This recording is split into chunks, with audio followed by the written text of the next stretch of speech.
South Korea is a dystopia.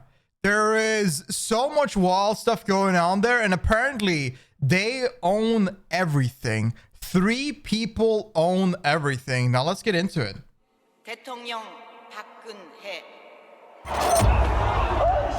Chaebol is the Korean word for the powerful family-owned conglomerates. From anguish to frustration. The arrogance of the rich and powerful. An emergency dispatcher in South Korea receives a distress call from a child aboard a ferry. The Sewol ferry This story was so sad. Oh my god, this story was sad.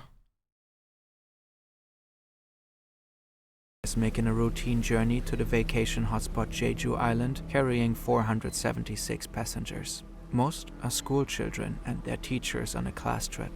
The dispatcher asks the boy to put the captain on the phone. If the ferry is sinking, why hasn't an adult called for help? Not all passengers understand the danger. As the boat starts to tilt, some kids yell with excitement as if they're on a theme park ride. But soon, the disaster is undeniable.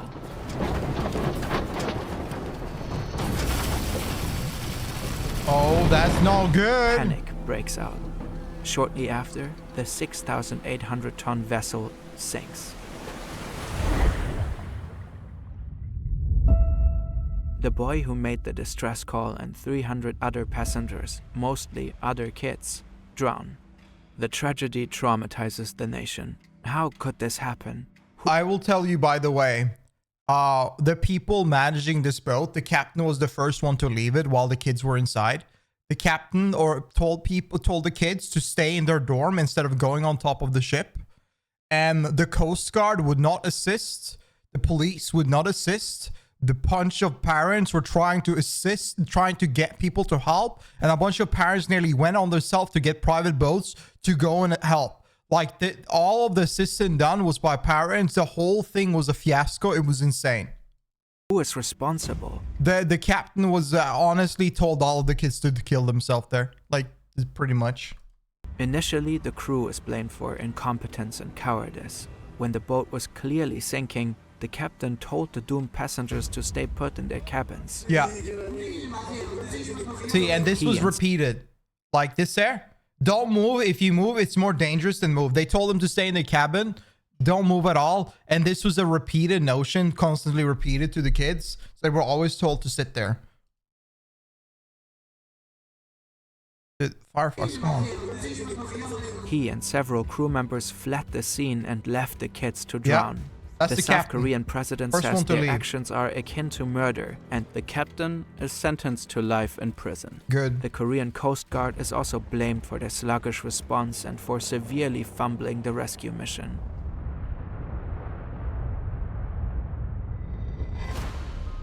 But then, an investigation reveals that incompetence isn't the whole story.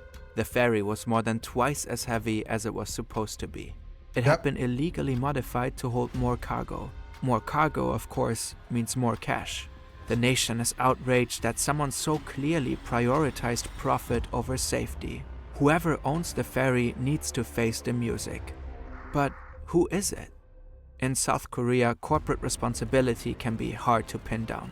Family-run conglomerates control sprawling networks of subsidiaries. Complex structures often hide who's really in charge. Some families control so much wealth they're deemed nearly untouchable. Time and again they dodge responsibilities for crimes, yet continue to amass wealth and influence. That's crazy. In this video, we will look at 3 of these families, including the one responsible for the ferry tragedy. South Korea's elite families are so powerful and influential that many say they are the ones actually running the country. I think that is true. I think that if you have a lot of money, you run South Korea. I think the rich is the one running South Korea. I don't know what's wrong with YouTube, and when I click here, it doesn't start always. The South Korean economy is an exceptional success story. After the Korean War in the 1950s, it was one of the poorest countries in the world. Today, it is the 14th biggest economy in the world. It's South impressive. Korea's rapid ascent is attributed primarily to its export-led economy and to the dominance of chaebol. Chaebol are large business conglomerates that are owned and run by family dynasties. Just after the war, the country's military dictators jump-started these family businesses with capital to rebuild South Korea's key industries. The chaebol thrived and diversified into sectors like tech, finance, and manufacturing. In just a few decades, they helped transform South Korea into a global industrial powerhouse. It's often called the miracle on the Han River. South Korea's top companies, Samsung, SK, LG, and Hyundai are... And these are companies you have seen everywhere. Like maybe not SK, but Hyundai, like a car company, Samsung and LG. You see this everywhere. It is impressive though. I will say it is very impressive from being complete poverty to this day and age to be such a big influence in the technology market. Like they leaped. They have absolutely leaped. And now their entertainment business, like music and all that, is skyrocketing. It is very impressive. Family-run chaebol, and chaebol revenues account for the majority of the country's wealth. Samsung alone is responsible for a significant part of the country's GDP. For 2024, Bloomberg Economics estimates a record-high contribution from the company. According to their calculations, Samsung will likely be responsible for about half of the country's economy. Can you imagine a company is 50% of the country's income? 50%? Like what the fuck? Like this is the reality you need to think about. What if Samsung says, I am leaving South Korea? What will a leader in South Korea say? What can they do? This is why Samsung has power. Because they are 50% of the income. That's a lot. That's a big percentile. That's half, literally. Economic growth. Of course they will oblige with any request they have then. I don't know what's going on. Stories like this one, we've found it really helps to visualize the data. Brilliant is an amazing tool we've used to better understand data and see the connections between number sets. Their data visualization course is an excellent way to learn how to analyze trends and make data-driven decisions. All through interactive, hands-on lessons. Impressive. Plus, you can learn at your own pace, right from your phone. Brilliant is a powerful platform for building problem-solving skills across math, programming, AI, and more. Their content is designed by world-class experts from MIT, Caltech, Google, and more. You can work your way up from first principles and build your understanding up to advanced concepts, all by playing with the concepts, not by rote memorization. Learning by doing in this way is proven to be up to 6 times more effective than watching lecture videos, and it works with as little as 5 minutes per day. Brilliant is offering Fern viewers a 30-day free trial and 20% off their annual subscription. Head over to brilliant.org/fern to check it out. Alright, back to chaebol and their massive impact on the South Korean economy. All this concentrated wealth leads to a lot of concentrated power. Chaebol families enjoy a very cozy relationship with the federal government. They receive subsidies, tax incentives, and special favors. And political leaders rely on chaebol for support and advice. For decades, chaebol were widely celebrated as the pivotal drivers of South Korea's economic miracle. But the 1997 Asian financial crisis challenged the standing of the families. 13 of the top 30 chaebol went technically bankrupt, revealing the risks of an economy relying so heavily on just a few companies. Nowadays, more and more South Koreans express concerns about the dominance of these conglomerates. Not only that, as the decades passed, the public watched chaebol repeatedly caught up in scandals and crimes, embezzlement, bribery, labor law violations, health crises. For too long, the government has gone easy on these dynasties, and the people are increasingly fed up.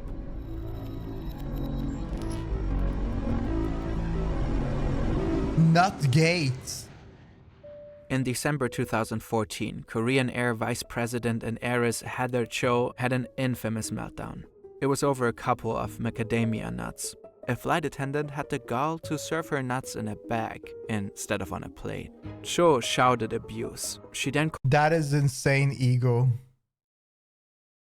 In a bag instead of on a plate. That is Bro, what the fuck kind of that's some insane ego. Called over the cabin crew chief and made him kneel to ask for forgiveness. Under her orders, the passenger plane returned to the gate, where the cabin crew chief was fired on the spot. If you're not Korean and you hear about this story, it might just seem funny or absurd. But in South Korea, it was fuel to the flame of growing public frustration, yet another reminder of chaebol leaders' arrogance and entitlement. They took their rage to social media and later the streets. At first, Korean Air tried to downplay the incident. They released a statement saying that because Cho's executive role was to oversee cabin service, it was only natural that she would discipline an offending staff member. But people weren't having it. The public already had issues with the Korean Air dynasty and their shameless... Is that a... No. A few years prior, Cho's brother was investigated for pushing an elderly woman. Her father has been convicted of tax fraud, and Cho herself was criticized for strategically giving birth to her twin sons in the US, which exempted them from South Korea's compulsory military service. Eventually, Cho tearfully apologized. That is smart. So you're telling me because they are US citizens, they don't have to go to the military in Korea? That's a funny loophole, isn't it? Apologized and resigned from her post. 죄송합니다. She was then convicted of violating aviation safety and abusing her power. She faced up to 15 years in prison, but was given the minimum sentence of 12 months. She only served 5 of those before a judge reduced her sentence. Wait, so she served 5 months? The chaebol's influence runs deep, all throughout the government, even to the very top. That's crazy. Already in the 2012 South Korean presidential election, a key debate was on how to limit the power of these families. Park Geun-hye became South Korea's first female president. 2013년 2월 25일 대통령 박근혜. When she took office, many worried it would be business as usual. Her father was Park Chung-hee, the military leader who took power in a 1961 coup. He is considered the chief architect of the chaebol system, and Geun-hye became her father's stand-in first lady when she was 22 after a North Korean assassin had killed her mother. Park Chung-hee's admirers credit him for the miracle on the Han River. His critics remember the cruelty of his iron-fisted rule and his imprisonment of dissidents. One of these was Miss Park's key rival in the election. His name is Moon Jae-in, a former human rights lawyer and anti-authoritarian activist during the dictator's reign. Now, in 2012, the ex-dictator's daughter campaigned on a more business-friendly platform than her liberal opponent Moon.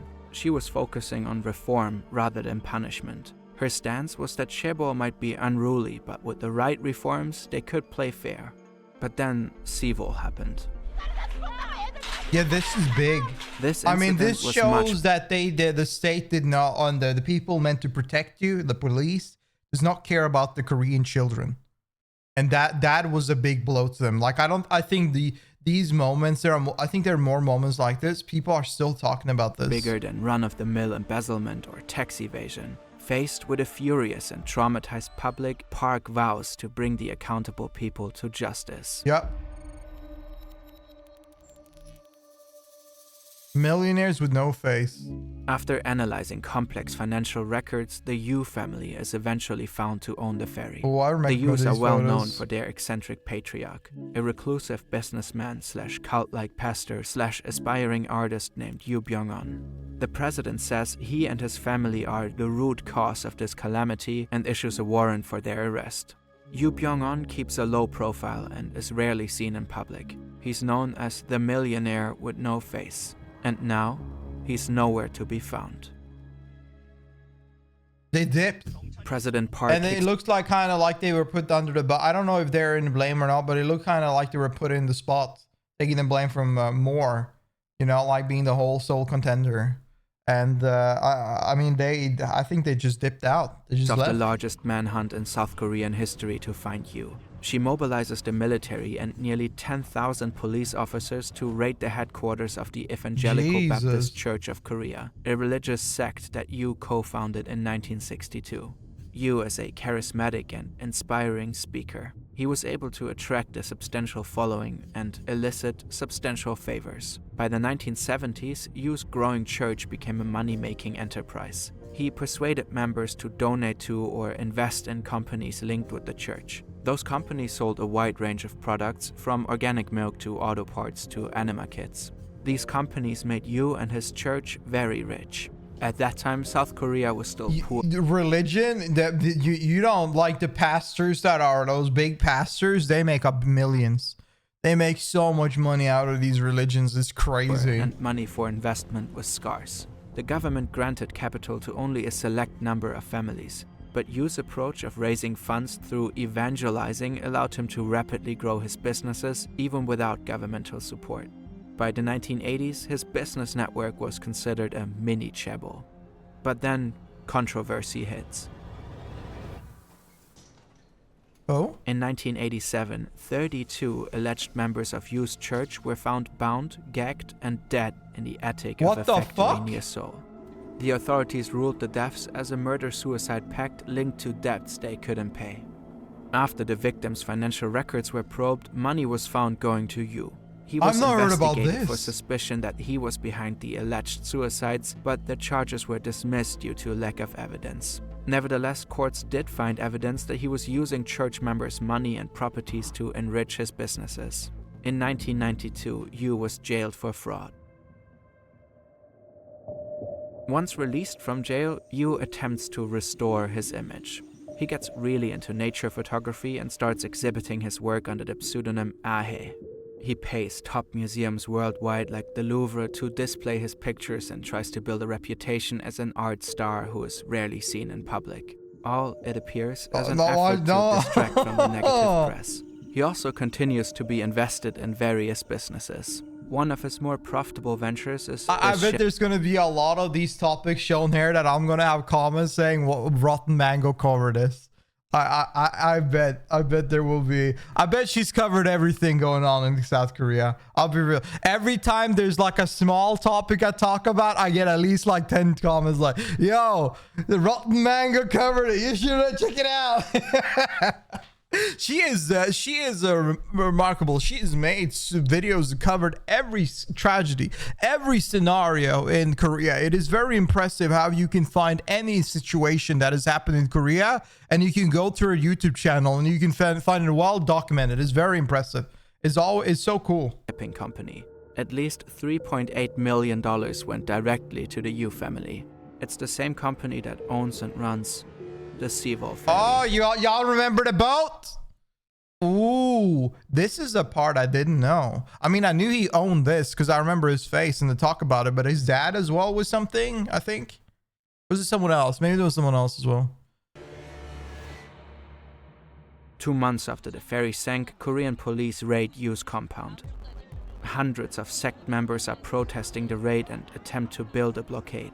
A large banner reads, "We'll protect Yu Pyongyang even if 100,000 church members are all arrested." Isn't it crazy that so many people are brainwashed? That's nuts.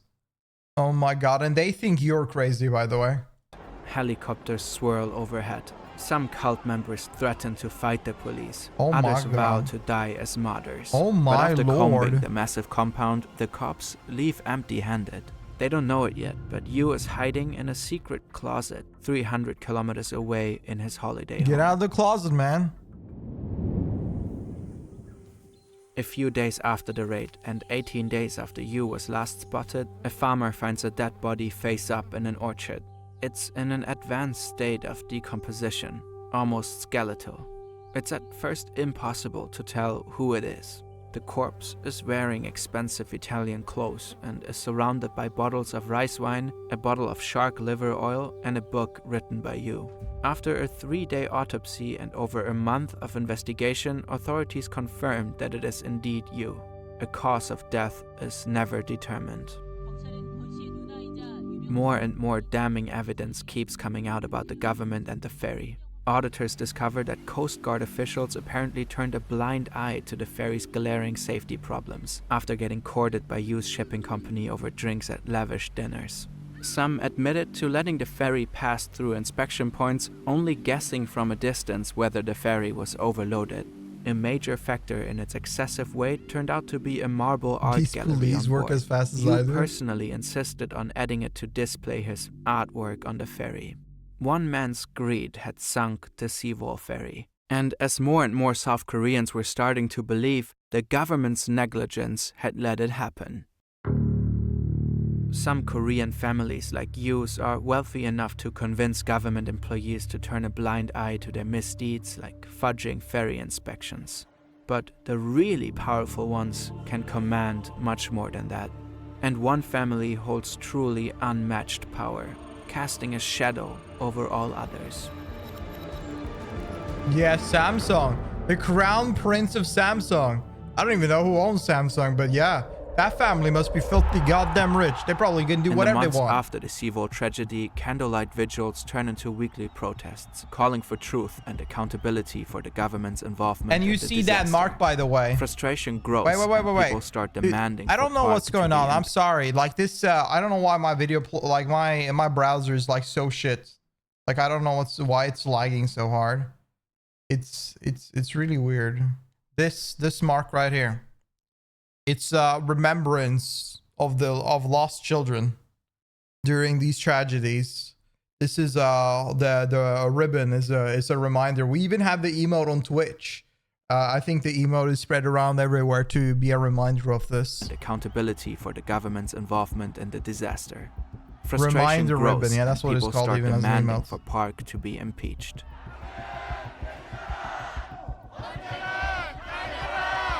The government cracks down hard in response. Police use water cannons and pepper spray on thousands of protesters. Authorities illegally collect intelligence on mourning families in order to suppress anti-government protests. But anger and frustration continue to grow. And in 2016, another huge scandal erupts. It reveals that President Park is most certainly not the leader who will rein in chaebol power. In fact, she's especially cozy with South Korea's most powerful chaebol families. Illegally cozy. President Park is found entangled in a web of backroom deals with leaders of Samsung and other corporate executives. Park accepted substantial bribes in exchange for governmental favors. Samsung made a $36 million donation to her best friend's nonprofit, which Park rewarded by greenlighting a controversial merger. This merger gave the Samsung family even more control over the country's most powerful chaebol. The head of the family is Lee Jae-young, often called the Crown Prince of Samsung. The bribery scandal toppled Park's presidency. 피청구인 대통령 박근혜를 파면한다. She was the first ever president of South Korea to be impeached. She was sentenced to 24 years in prison and fined $17 million. Lee Jae-young was also arrested and sentenced to 2.5 years. Park is succeeded by Moon Jae-in. He promises not to pardon anyone convicted of corruption. I do think it is a little actually. I wonder, like they got sentenced to prison. I wonder if they actually served that prison sentence in any sort of remark. I feel like even if they were in prison, I feel like it wouldn't really be prison. You know what I mean? They probably had the leeway to do whatever they want.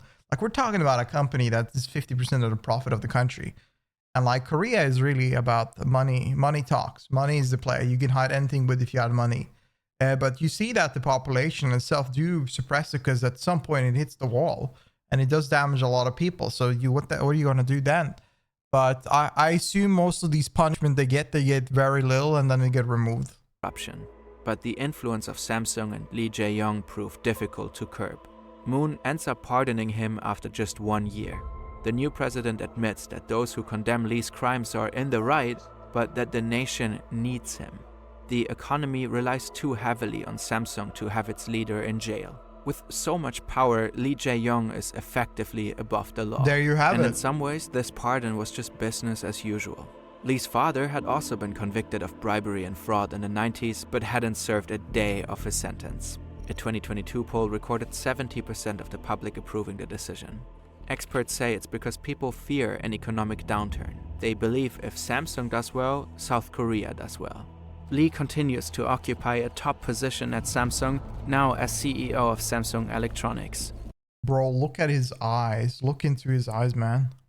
That is just straightforward. Samsung Electronics.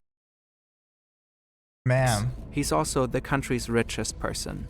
Already before, President Moon unexpectedly pardoned the former President Park after she served 5 years of her sentence. The reason he gave was to promote the people's unity. The dictator's daughter and the crown prince of Samsung both walk free. And while many everyday South Koreans express frustration with corruption, chaebol still hold considerable appeal. They're by far the most desirable places to work. Top chaebol offer much higher wages than regular companies. Every year, over 200,000 South Koreans scramble to apply for Samsung. As long as South Korea's wealthiest families control so much of the country's economy, the question remains if real reform is even possible. That it is interesting though, because it feels like they're shackled by the bond of keeping these companies alive. Because again, like he said, if Samsung is doing well, if they are doing well, Korea is doing well because they have, I guess, nothing else. But I think with time, will there be room and opening for other things, or will they just be under the same family? I don't know, but it does cause issues if you're going to sit there and have wild bows in the family, cause havoc, and try to think about profit margin instead of thinking about everybody's life. Like, yeah, that is the worst timing to ever add that emo, Drix. Holy shit. But anyways, I think that is it's sad. I mean, it's sad. I do wonder what will happen in the end of the day. I do wonder what will happen in Korea. Like, there's a lot of crazy things going on nowadays. But yeah. Tell me down below what you think. If you like this video, feel free to like the video, sub to the channel if you wanna if you want to watch more reacting with me live, feel free to come by my Twitch channel on twitch.tv/Shadley. Appreciate y'all watching, and I'll see you in the next video. Have a good one, y'all. Peace.